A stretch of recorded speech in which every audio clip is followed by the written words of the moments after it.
Well, good morning. How's everybody doing? All right. Well, we're going to jump into it. We got a lot to cover. We're going to really be in three different chapters today, but we're going to kind of wrap up Jacob's story as it pertains to hanging out with his uncle Laban. And we're going to see a lot of conflict, a little bit of conflict resolution. But we're going to see the story of Jacob move forward and as he prepares to go back to the land of Canaan. So let me pray for us and we'll jump into it this morning. Lord, we're grateful for your love. We're grateful for the rain. We needed it. And I pray that you would just protect everyone on the roads today as they're driving. And Lord, we pray that as we study this passage today, that you would open our ears to hear what you would have us to hear.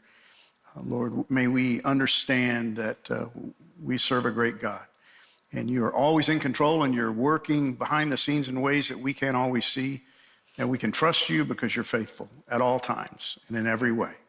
So we give you this time together, and we pray this in Jesus Christ's name. Amen. Okay, so we're going to talk about Jacob wrestling with God. We're all familiar with the story of Jacob kind of going to the mat with God, but we're also going to see that he has a few altercations along the way. Before he ever gets to that story, it's going to be kind of fisticuffs with others. Jacob is a manipulator. He's kind of a schemer. He's along the way worked things to his advantage. And we're going to see him kind of go to the mat with God. But before he gets there, he's going to go to the mat with a few other people.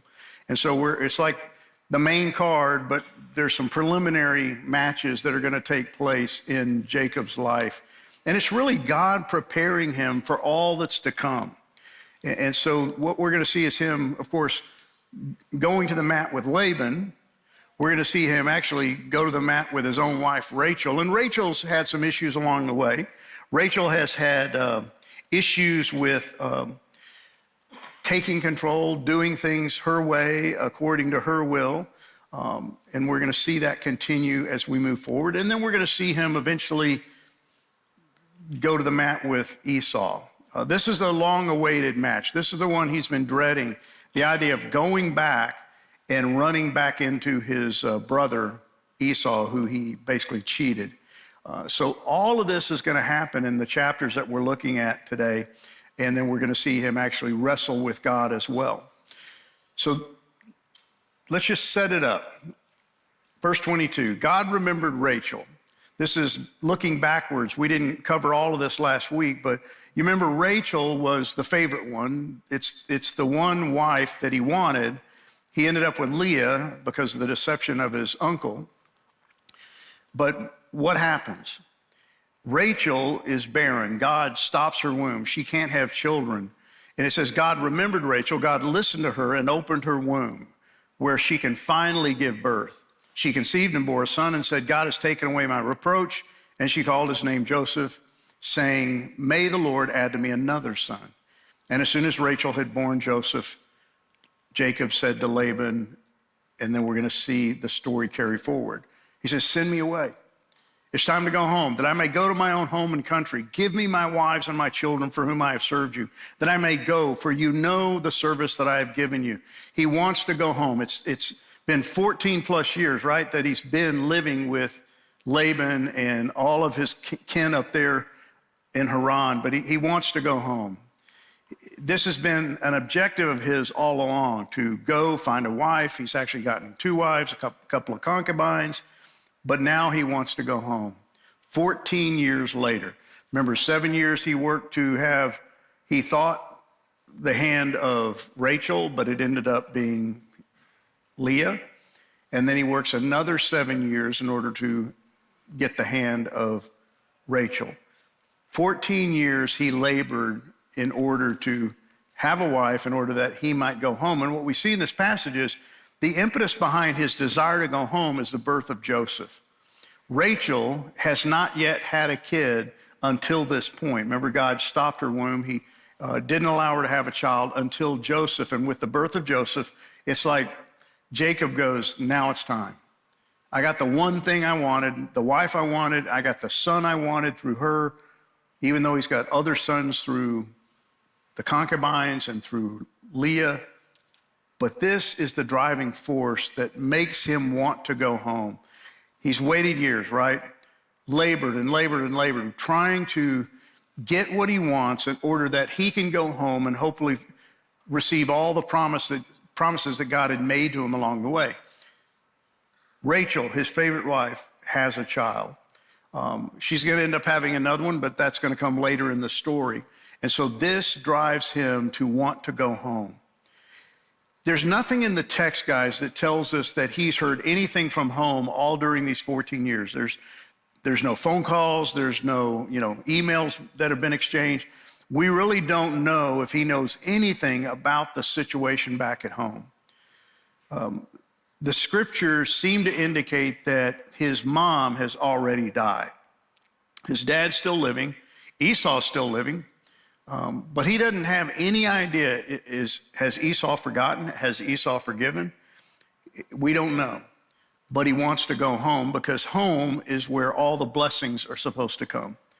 It's in the land of Canaan that he will become fruitful and prosperous. And so he wants to go home. He's been away long enough. And let's face it, he didn't have a great time with Laban, right? Laban was not an easy guy to work for and live with. He had cheated him, and he'll say, he cheated me 10 different times on my income. And so he's sick of living with Laban. He wants to go home. And this is what God had told him back in chapter 28. One day I will bring you back to this land, the land of Canaan. I will not leave you until I have finished giving you everything I have promised you. That was that promise that God had made when he was lying on that rock. And God said, I'm going to bring you back here, but I'm going to go with you there. And I'm going to fulfill every promise that I've made to you. And so that's part of the reason he wants to go home. Now he's got 4 wives, 11 sons, 1 daughter, Dinah, and she'll factor in later as we move forward. But it really has little else. He's really got no property to speak of. He owns no land. He's pretty much, in a way, impoverished. He's got lots of kids, but not much to show for it. After 14 years of labor. And all of his labor has been to what? Pay for his wives, the bride price. 7 years for Leah and then 7 years for Rachel. So he doesn't have much of a portfolio, right? And yet he's going home with 12 kids, 4 wives, and how in the world am I going to pull this off? That's got to be what's going through his brain as he prepares to leave. So he goes to Laban and he says, give me my wives and my children for whom I have served you, that I may go. For you know the service that I have given you. But Laban said to him, if I have found favor in your sight, I have learned by divination that the Lord has blessed me because of you. Now, there's really no way to know if Laban is blowing smoke, full of hot air, making this up. Did he receive divination? Did he get some kind of word? I don't think he needed it because he had grown rich because of his son-in-law working for him. Remember, 14 years he had labored really for 2 wives, and this guy had grown rich because of Jacob. And guess what? He didn't want him to leave. You can see why he doesn't want him to leave, because he likes him working for him, because he's grown rich. If he leaves, he's going to lose that, and so he doesn't want him to go. He says, name your wages and I'll give it. What's going on here? I want you to stay. I need you. You're profitable to me. And I think he also is driven by the fact that he wants his 2 daughters to stay there. He wants all his grandchildren to stay there. And it's not so much that he likes Jacob as much as that he wants to continue to use Jacob, right? And so he says, stay here, name your wages, and I will give it. This ought to ring a bell in Jacob's head, right? We've been down this path before, name your wages. It's never worked out well for Jacob. So what's going to happen? Jacob said to him, you yourself know how I've served you. You know full well what I've done for you, how your livestock have fared with me. For you had little before I came, and it has increased abundantly. And the Lord has blessed you wherever I turn. Now, one of the things I want you to see as we go through these passages is how there's a shift taking place in Jacob. Jacob, for the first time, seems to be giving God credit for everything that's going on. He's pointing to God and saying, God did this. God prospered you. God prospered me. God is working behind the scenes. He's beginning to see the hand of Yahweh. He says, but now, when shall I provide for my own household? Hey, it's time for me to take care of my family. When am I going to be able to do that?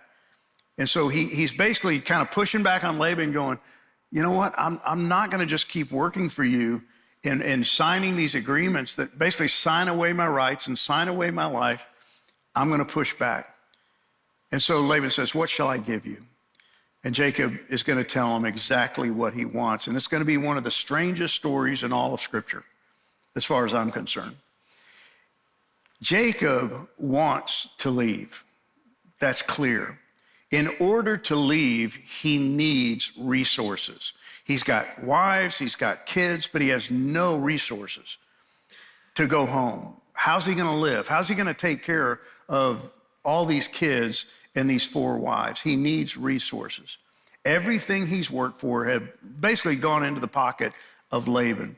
And so what he's going to do is he's going to fleece Laban. I told you last week, I love seeing people who deserve getting what they deserve, you know. Well, now we're going to see Laban get what he deserves. You know, Jacob kind of got screwed by Laban. Now he's going to turn the table on Laban, and he's going to take advantage of Laban. He makes him an offer he can't refuse. He's going to tell him, here's what I'm willing to do. Here's my price. And Laban's going to be all over it. And it's just strange. Everything about this passage is strange. And it's amazing to read all the different commentators about what they think is going on. And nobody knows exactly what's going on. It's really hard to tell what's happening because he basically goes to Laban and says, I want you to give me all your damaged goods. And we're talking about flocks. And he's going to make a proposal to Laban that, again, he can't refuse. Laban's going to sit there, and you can almost see he's salivating. You know, like it's just dripping down his chin as he listens to his son-in-law go, here's what I'm willing to do. He's going, really? You want to do that? You're a moron. But yeah, okay, I'll sign up for that. And again, it's completely weird. He basically says, I want all your speckled, spotted, and black sheep. That's what he asked for. I want to go through your flocks that he's been taking care of for 14 years. And he goes, I want all the damaged ones. I want the unprofitable ones. See, dark sheep, speckled sheep, spotted sheep were considered anomalies. They were oddities. They weren't considered profitable.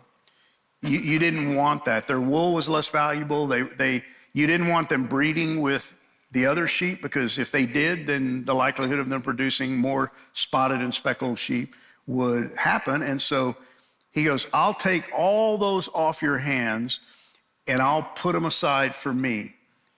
And Laban goes, okay, you can have all the spotted, speckled, and black sheep because they make lousy breeding stock. Well, Laban, as Laban has always done, is still scheming on his own. He's still thinking, how can I screw my son-in-law? He's still thinking of ways that, how can I turn this to my favor? And again, it's a bizarre thing. Jacob has pretty much asked for, I want all the unwanted and undesirable sheep. And his father-in-law goes, okay, you can have them. Take them. But he's lying. Because what he does is he basically sets them aside. He tells his sons to go and pull all those sheep, those speckled, spotted, and dark sheep out of the flock and hide them. I mean, this guy is evil. You know, Jacob has come and said, here's my wages. I want all the damaged goods. And he goes, fine, you can have them. And then he tells his sons to go hide them so he can't get his hands on them. That's what goes on in the stories. This story, he says, give me these as my wages. In the future, when you check on the animals you have given me as my wages. You'll see that I've been honest, Jacob says. If you find in my flock any goats without speckles or spots, or any sheep that are not black, you will know that I have stolen them from you. Jacob is basically saying, I want the damaged goods. That's how I will profit. And you can have everything else. And I'll continue to shepherd those sheep for you. But I'll have my own sheep, the speckled, the spotted, and the dark. Well, what happens? That very day, Laban went out and removed the male goats that were streaked and spotted, all the female goats that were speckled and spotted or had white patches, and all the black sheep. He placed them in the care of his sons, who took them 3 days' journey from where Jacob was. He basically says, it ain't gonna happen. I get your idea, I know what you want, but I don't even want you to have those sheep. So he hides them 3 days' journey away.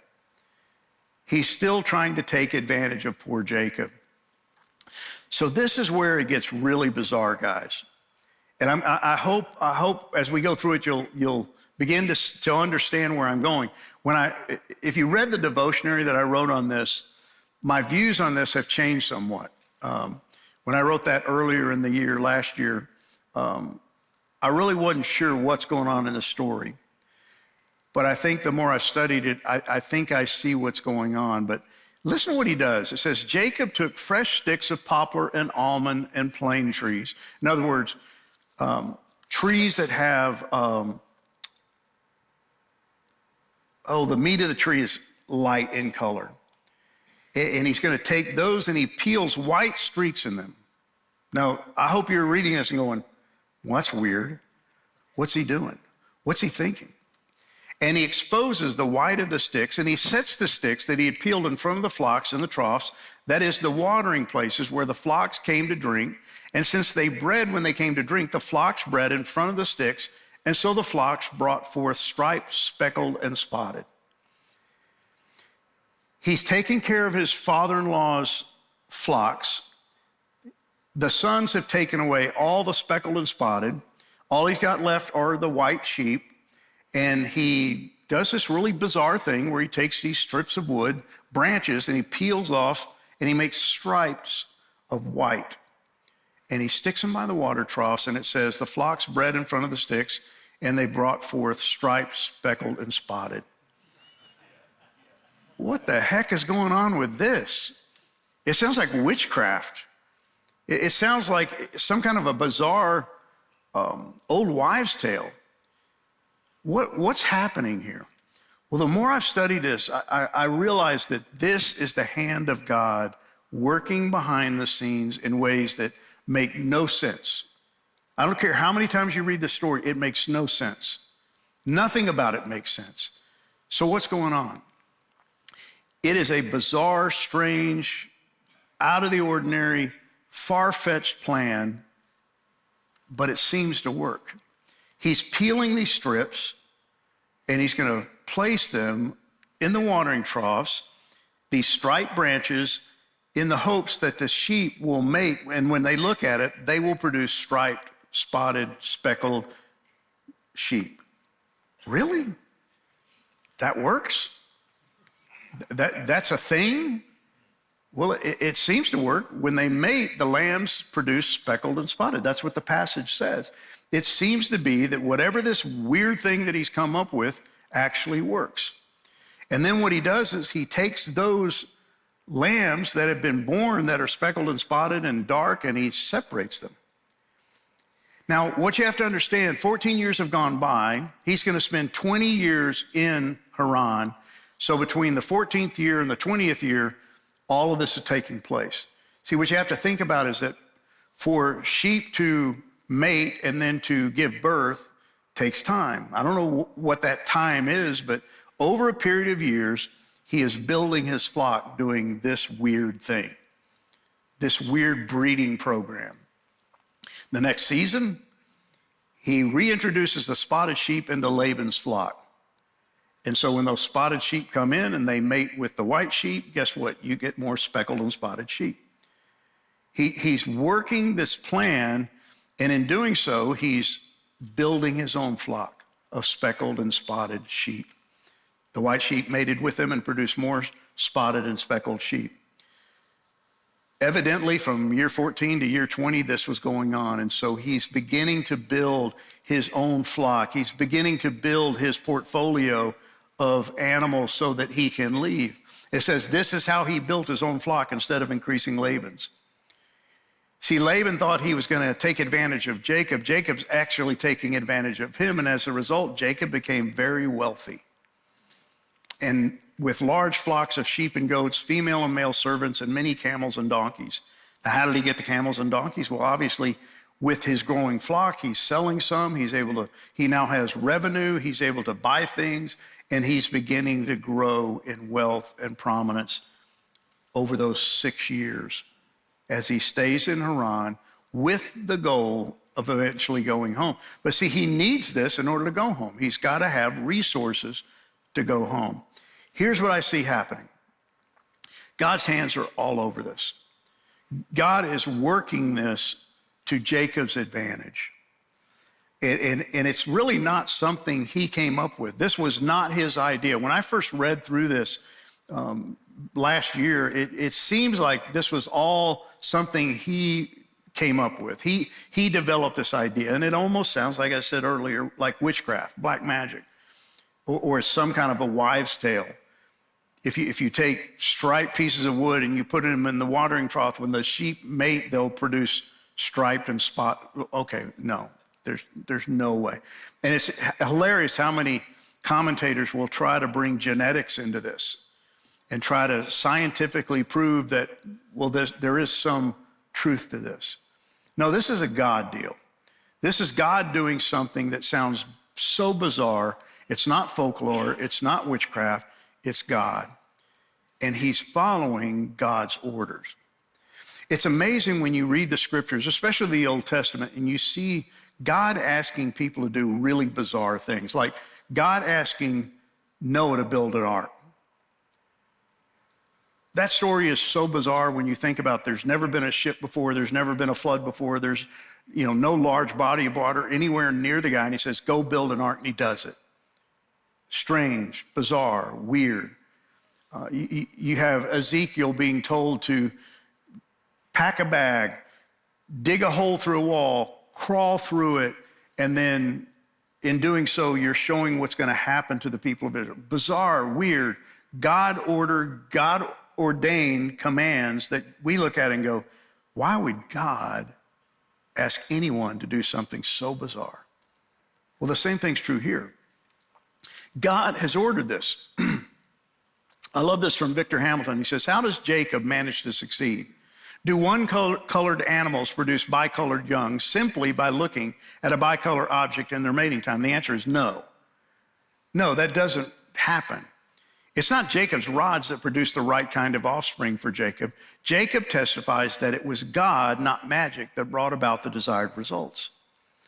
I think everything about this story is God telling Jacob to do something that sounded so strange, and he did it and was obedient, and he was blessed for doing it. Here's what I know. God sometimes asks you to do things that sound strange, weird, uncomfortable, unfun. I don't want to do it. And he says, just obey me. Just follow my will, and you will be blessed. That's exactly what happens here. Chapter 31 says, Jacob heard that the sons of Laban were saying, Jacob has taken all that was our father's. He's basically fleecing Laban, and the sons are angry because it's their inheritance. He's over here building his flock. It's growing. Laban's getting smaller, and they realize this guy is taking away our inheritance, and they're angry. He's taken all that was our father's, and from what was our father's, he has gained all this wealth. And Jacob saw that Laban did not regard him with favor as before. Then the Lord said to Jacob, return to the land of your fathers and to your kindred, and I will be with you. What did he tell him back in chapter 28 when he was lying on that rock? He said, I will be with you. I will go with you, and I will return you to this land. He has been with him all along the way, even in this whole story. So Jacob called Rachel and Leah into the field where his flock was and said to them, I see that your father does not regard me with favor as he did before, but the God of my father has been with me. You know that I have served your father with all my strength, yet your father has cheated me and changed my wages 10 times. This guy has taken advantage of me repeatedly. But what does he say? But God has been with me. God has been delivering me. God did not permit him to harm me. See, Jacob is beginning to wake up and realize that he serves a great God. His God was with him, was watching over him, was blessing him, was bringing about every promise that he ever made to him. And so he says, if the spotted shall be your wages, then all the flock bore spotted. What he's basically saying, no matter what Laban said to take advantage of me, God would not let him. So if Laban said, the spotted shall be your wages, then all the flock bore spotted. God blessed me. And he could change the rules as many times as he wanted, Laban, and it wouldn't work because God was on Jacob's side. If he said, the striped shall be your wages, then all the flock bore striped. Thus God has taken away the livestock of your father and given them to me. What's he acknowledging? God is all over this. And I look at my life, guys, and far too often I don't give God credit. I don't confess that God did this. I think I did it. I think it was happenstance. I think it was karma, kismet, fate. No, it's God. God is doing all of this in his life, and he recognizes it. He says, God has taken away the livestock of your father and given them to me. In the breeding season of the flock, I lifted up my eyes, and this is where it's critical. This is what never jumped out at me before. I lifted up my eyes, and I saw in a dream that the goats that mated with the flock were striped, spotted, and mottled. He had a dream at some point, and in that dream, he sees all these spotted, speckled, and black sheep. God visited him in a dream. Then the angel of God said to me in the dream, Jacob, and he said, here I am. And he said, lift up your eyes and see all the goats that mate with the flock are striped, spotted, and mottled, for I have seen all that Laban is doing to you. I don't know exactly what happened in this dream. I don't know exactly what he saw, but he sees God working behind the scenes in his favor, blessing him. He says, I am the God of Bethel, where you anointed a pillar and made a vow to me. Now arise, go out from this land and return to the land of your kindred. He's sending him home, but he gives them this dream. It's like dream number 2. You remember the dream that he had of the ladder, the angels going up and down on the ladder, and God was standing beside him. And that's when God said, I'm going to be with you, I'm going to go with you, and I'm going to return you. Well, in this dream, he sees God giving him this idea of the speckled and spotted. And I believe God's the one who gave him the idea of the striped branches. And here's the deal. I think when he heard it, he went, all right, God, are you nuts? That doesn't work. And God says, but do it. Trust me. And he had to follow through. He had to follow God's strange plan.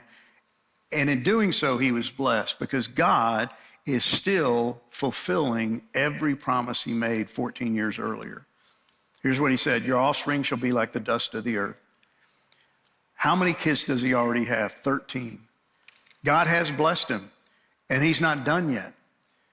God has been fulfilling promises, and he's been incredibly fruitful already, but he's still needed resources.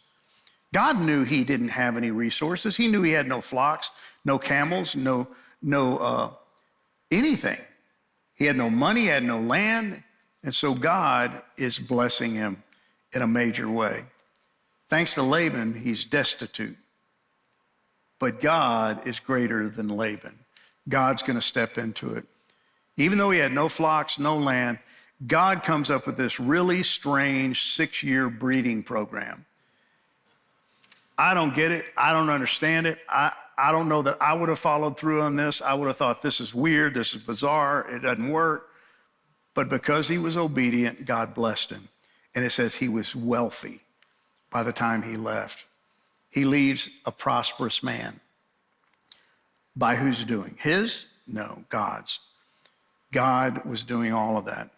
So he arises, set his sons and his wives on camels, and he drove away all his livestock, all his property that he had gained, the livestock in his possession that he had acquired in Paddan Aram, to go to the land of Canaan to his father Isaac.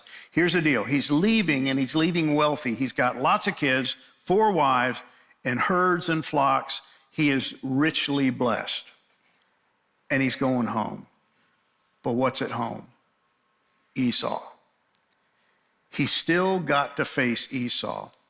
He's got an uncertain future ahead of him again, but we've seen now that he's beginning to trust God, that God knows what he's doing. When he leaves, Laban is not going to just roll over.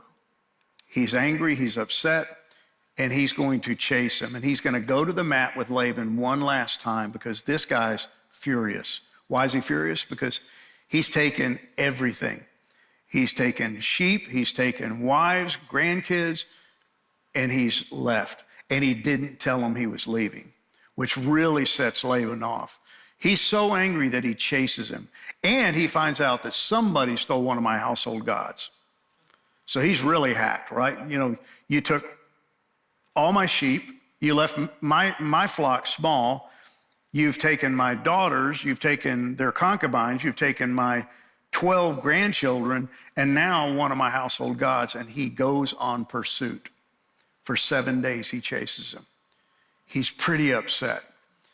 And he's taking others with him. This is like a posse, right? They're going after Jacob because Jacob has taken advantage of him. But Laban on the way gets a message from God. I love how God works behind the scenes, guys. He gives him a message, and he tells him, you better walk carefully. You better be careful how you handle this. God came to Laban in a dream. Here's a third dream, and I told you last week, dreams are going to factor in over and over again in the book of Genesis. And he says, be careful not to say anything to Jacob, either good or bad. What does that mean?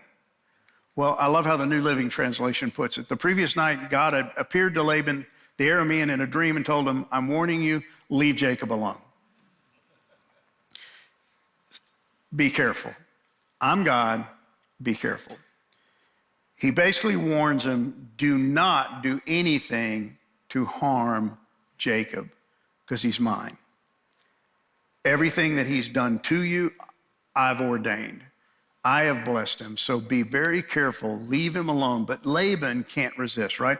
He is so stubborn, he is so manipulative, he can't resist, so he chases him. And then when he catches him, he accuses him of deceit and theft. Remember, he's missing a household god. And he thinks somebody, probably Jacob, stole it. And so he's angry, and he's lashing out. He's verbally abusing Jacob. And then he searches for the god. But he doesn't find it. He comes up empty-handed because Rachel is the one who stole it. And she's sitting on it. The scriptures basically say, she says, she puts it under the saddle on which she's sitting, and she tells her father, I can't get up because I'm in my menstrual period. That's basically what she says. And so the father just walks away. Rachel has really put Jacob in a spot, because probably had she not stolen this household idol, I don't know that Laban would have chased him for 7 days, but he's really hot about that one thing. And she's really put her husband in a bad spot. And they end up at odds, Rachel and Jacob. You remember earlier when she couldn't get pregnant, and she goes to him and says, I want to be pregnant, make me pregnant. And he goes, I can't make you pregnant. I can have sex with you, but I can't make you pregnant. That's God's deal. There was already a problem between these two, and now it's even worse because she's put him in a really tough spot. And she's made matters worse. She's stolen something she never should have stolen. I think Rachel is idolatrous. I think she worships Yahweh. She prays to Yahweh, but she also prays to these gods. And she's also trying to get back at her dad. So this causes problems within the home of Jacob. Well, Jacob and Laban finally work things out. Laban's going to leave, and they sign a covenant together. Let it be a witness between you and me. So Jacob took a stone, set it up as a pillar, and then Laban leaves, goes home, kisses goodbye to his grandkids and his daughters, and then he goes back to Haran, and Laban leaves, and Jacob heads down to Canaan. So we've already seen all these battles with Laban, battles with Rachel, battles going on, but there's more to come, right? Chapter 32, Jacob went on his way, and the angels of God met him. I love this, how God, as Jacob is moving back towards Canaan, God is visiting him. He sends those angels, the same angels that are going up and down that ladder back in chapter 28. It says, when Jacob saw them, he said, this is God's camp. So he called the name of that place Mahanaim. And Jacob sent messengers before him to Esau, his brother, in the land of Seir, the country of Edom, instructing them, what's going on here? See, Jacob knows, I got to go home, and the first thing I got to do is I've got to meet my brother. 20 years have gone by. He has no idea if Jacob's still angry, but he's assuming the worst, that he is. And what he does is he basically is going to try to buy off his brother. He knows this is probably going to go really bad. He knows that he cheated his brother out of the birthright. He knows he cheated him out of the blessing. And so he knows that his brother is probably still angry with him. So what he does is he starts falling back into his old habit of scheming rather than trusting God. He tries to bribe him. He sends messengers and he tells them, hey, I'm rich, I'm wealthy, and I want to bless you. But it doesn't seem to work. They offer Esau all kinds of riches, but when they come back, they tell him, hey, we met with your brother and he's coming with 400 men. Now, when Jacob hears that, what goes through his brain? Well, that's not a welcoming party, right? That's not, the welcome wagon. That's 400 armed men probably coming to kill me. And he is scared to death. And so he tries to buy off his brother. He starts organizing all his flocks and his herds and his family in two groups, and he's going to send them ahead of him in the hopes that when Esau meets them, he will calm down and not kill him. See, he's falling back into his old habits of not trusting God, but he does pray. He does call out to God. I love this prayer. O God of my father Abraham and God of my father Isaac, O Lord, who said to me, return to your country and to your kindred, that I may do you good. I am not worthy of the least of all the deeds of steadfast love and all the faithfulness that you have shown to your servant. For with only my staff I crossed this Jordan, and now I have become two camps. I'm very wealthy because of you. You have blessed me. You have been kind to me. And then he says, please deliver me from the hand of my brother, from the hand of Esau, for I fear him, that he may come and attack me, the mothers with the children. But you said, I will surely do you good and make your offspring as the sand of the sea, which cannot be numbered for multitude. I love the fact that he's still kind of manipulative. He's still trying to bribe his brother. He's still scared, but he calls on God and he says, you know what? I owe you everything.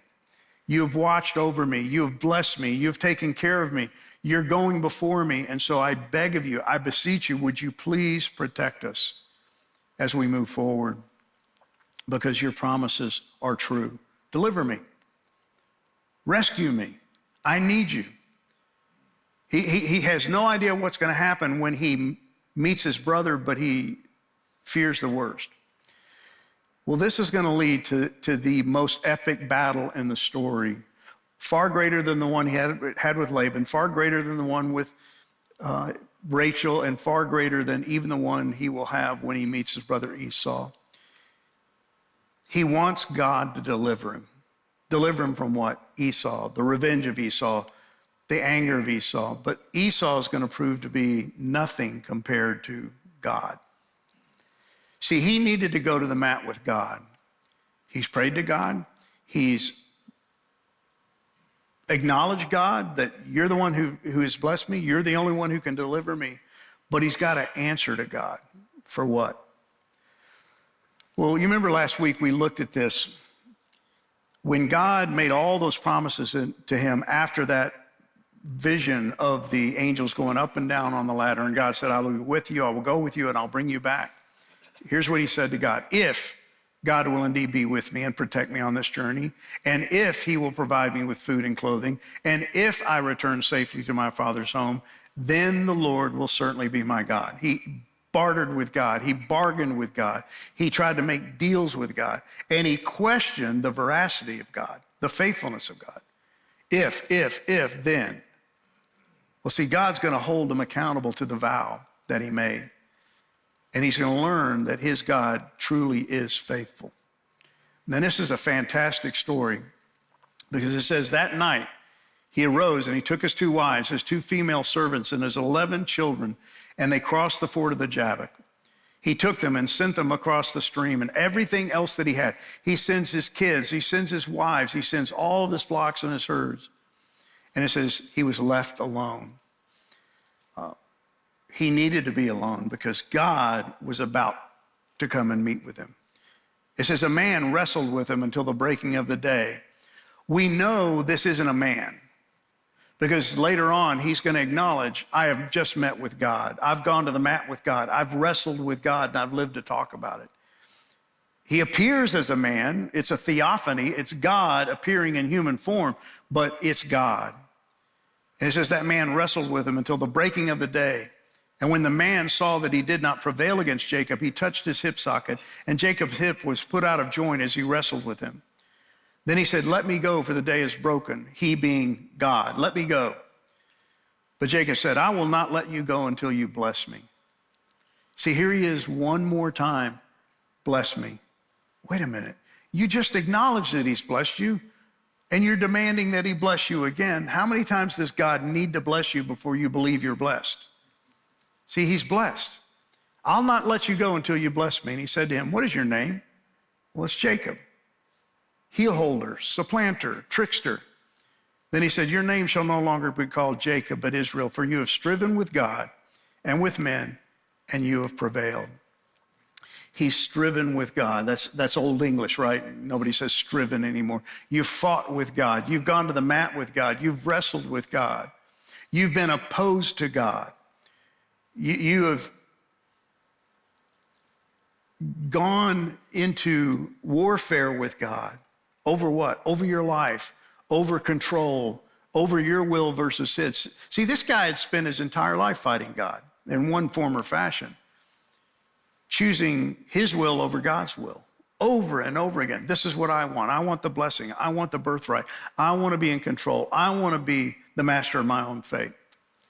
And God is trying to let him know that, you know what? No, I'm in control. You need to trust me. And the battle that he's fought with God over these last 20 years is about to come to a screeching halt. There in the dark as he wrestles with God. See, God changes his name. He changes it to Israel. And that name means let God rule. I love that because God is basically saying, would you for once in your life just let me have control? Trust me. Bow to me. Rely on me. Obey me. Let me do for you what only I can do for you. He gets that new name and he also gets a permanent limp. We don't know exactly what happened to him, but from this point forward, he would always have that limp, and it would be a reminder of his, quote, victory, right? He prevailed over God. Did he? Did he really prevail over God? Had he defeated God? I don't think so, right? I don't think he won a victory over God. He's trying to make this man who represents God, bless him, but God had already blessed him. This isn't a victory. He was demanding a blessing he'd already received. He's demanding from God what God had already promised. He didn't force God's hand, guys. The blessing had always been his. He never had to trick his brother. He never had to deceive his father. None of this had been necessary because God had ordained it from the time they were in the womb.